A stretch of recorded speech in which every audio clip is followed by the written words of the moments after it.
Why trust a chef from Yorkshire for a recipe for Italian tomato sauce? Well, Marco Pierre White is no ordinary Yorkshireman. He is half Italian, as he will tell you any chance he gets. And he was taught this recipe for pomodoro sauce, tomato sauce, by a 3-star Michelin Italian chef, and one of the very best to do it. So let's look at this recipe, pick it apart, and find out what makes it so good. I'm Gary from Big Spud. I've reviewed a whole bunch of Marco Pierre White recipes on this channel. Today we're going to look at this one, a very popular one for his Italian pomodoro tomato sauce. This recipe is part of the BBC Maestro series, a series where he dissects some of his favourite recipes and techniques and imparts them to you in his own deadpan, messianic way. So where does this recipe come from? I'm sure we all have our own version of making a quick tomato sauce. This recipe is not strictly Marco's himself. He was taught it by Marchesi. Marchesi was a pioneering Italian chef, often regarded as the father of modern Italian cuisine. He was the first Italian chef to earn 3 Michelin stars, or as Marco likes to say, by the first Italian chef to win 3 stars in Michelin. He's been celebrated for blending traditional Italian flavours with contemporary techniques. Marchesi's influence extended by mentoring many chefs that went on to influence the rest of the world. And whilst his name isn't that well known outside of culinary circles, he really is one of those godfathers of Italian cuisine. Marco Pierre White trained under Marchesi for some time. This mentorship significantly impacted Marco's culinary approach, giving him a deep appreciation for Italian cuisine and the importance of innovation grounded in tradition. Marco Pierre White's mother was Italian and crucially passed away when he was just 7 years old. He mentions this in just about every interview. But having said that, I did have an Italian mother. As it would anybody, clearly had a big impact on him and therefore clings on to that Italian part of him, I think as a way of honouring his mother, but that's just sofa psychology there. As a child, he spent some time in Italy cooking with his extended family, and again, he references this quite often. It clearly had a big impact on both him as a person and him as a chef. So from Marco's Italian mother, worship of Italian cuisine married to French technique, first-hand experience of Michelin-star Italian cooking, this is going to be Marco's perfect recipe for tomato sauce. What's the secret of this recipe? Well, there's a number of really interesting secret tips that I'm going to highlight throughout the recipe that I think really make it. Plus one little twist I'm going to add myself from another great chef. So the ingredients for this are very simple. Tinned tomatoes, fresh tomatoes, and it's important that you get ones on the vine, some onions, some garlic, some thyme and some bay. Very simple. I'm just going to start just by peeling an onion and chopping it. Marco actually recommends grating your onion to get the most surface area, because at this stage all he wants to do is to drive off the water content, and therefore greater surface area means it evaporates faster. So you don't even need great knife skills for this. You can of course grate by hand. I'm going to get a machine to do it.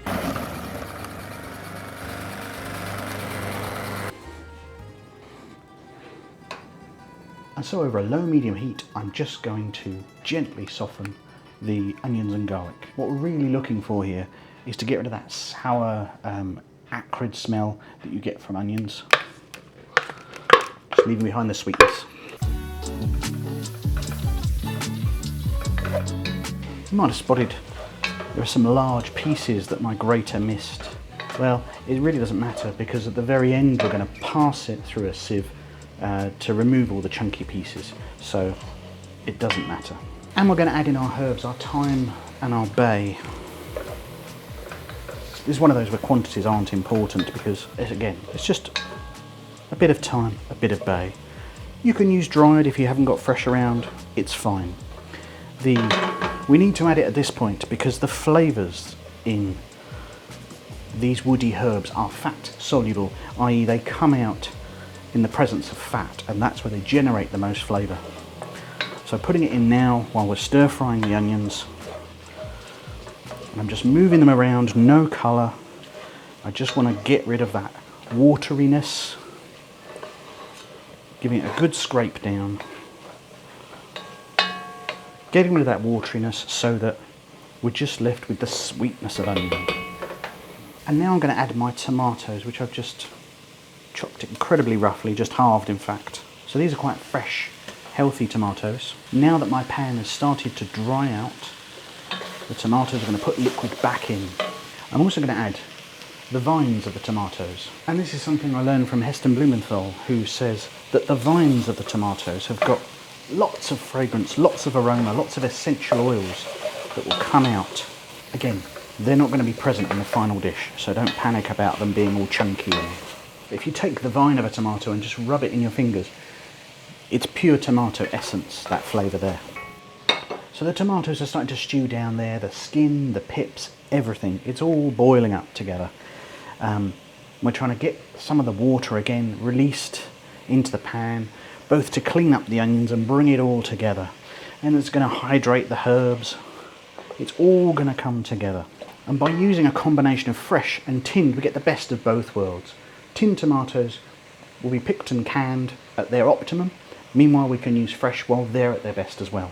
And if you're doing this on a proper hob, not a silly little portable stove like I am, just for the convenience of a video, make sure you move that pan around, because obviously it's hot in the very, very centre and cooler at other parts.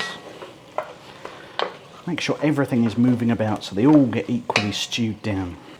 So after about 6 or 7 minutes, there's plenty of liquid has been released from the tomatoes into the pans. We've got an onion tomato stew there. And I'm just going to taste some of it.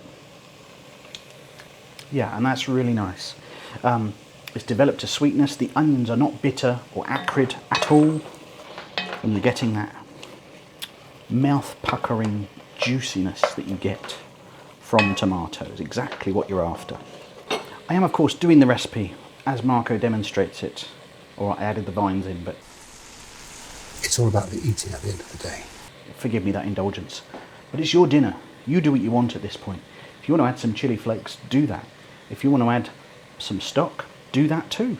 It's totally up to you. It's your dinner. That's the thing with recipes. Do the thing that you're going to enjoy. This is just a base tomato sauce, however, which I'm going to batch up and then freeze. And therefore it can go at the base of a lasagna, it can go at the base of a chili, it can go at the base of a curry.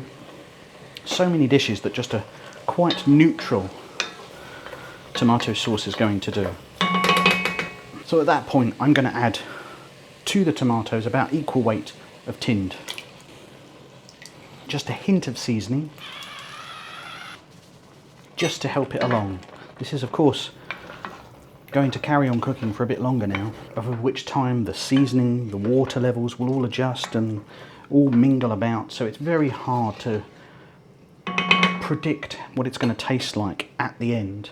But we've got our tomatoes where we want them, we just have them tinned. Just going to let everything share their flavours now. So everything has come up to a boil now, it's at a consistent heat. So with that, I'm going to knock the heat off, prepare a cartouche, one of Marco's favourite things, roughly diagonally in thirds, and again, nip the top off.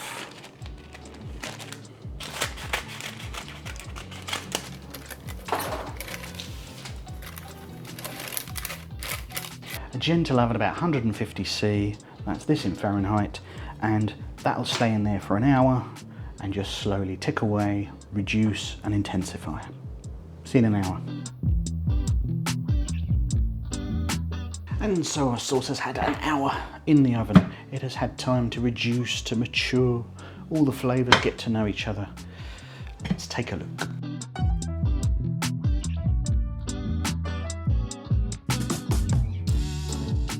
So we have a thick, juiced tomato sauce, but still very, very wet. So there's onion flavours in there, there's herbs in there, but there's that punchy tomato-ness, combining the fresh and the tinned. We're going to pass it now, we're going to push it through a sieve to get rid of all the bits, so we're just left with a pure sauce. If you wanted to, you can absolutely food process this or push it through a very coarse sieve, so there's still some bits in it. I'm going to do it so there's still tiny little bits in it, so I'm not eating like tomato soup, but a sauce that's got a little bit of stuff in it, because I like that.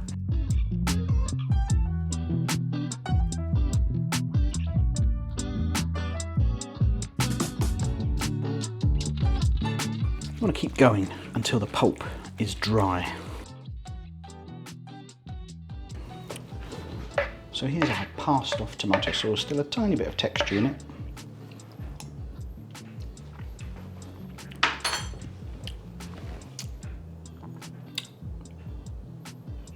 I would say it needs the tiniest hint of salt. So I'm just going to add like a quarter of a teaspoon, just a touch. But the sweetness is correct, the acidity is correct, because we did a lot of that before we started cooking. By simmering everything to the right point, that got it within an inch. And of course, we have to try it over a little pasta. So there we are, Pierre White's basic pomodoro tomato sauce that just absolutely accentuates the flavour. It brings together his heritage, the Italian love of tomatoes, and that expertise from Marchesi, all in one place. When you make the perfect tomato sauce, you want it to taste of tomatoes. It's as simple as that. It's one you should definitely try because it's incredibly easy. Just follow those simple tips. Put aside a Saturday afternoon or a Sunday afternoon, make up a big batch of 2-3 litres, bag it up and put it in the freezer, and you'll have tomato sauce for days. Perfect for getting a weeknight meal on the table. If there's other Marco recipes you'd like me to attempt, pop them in the comments down below and I'll catch you next time.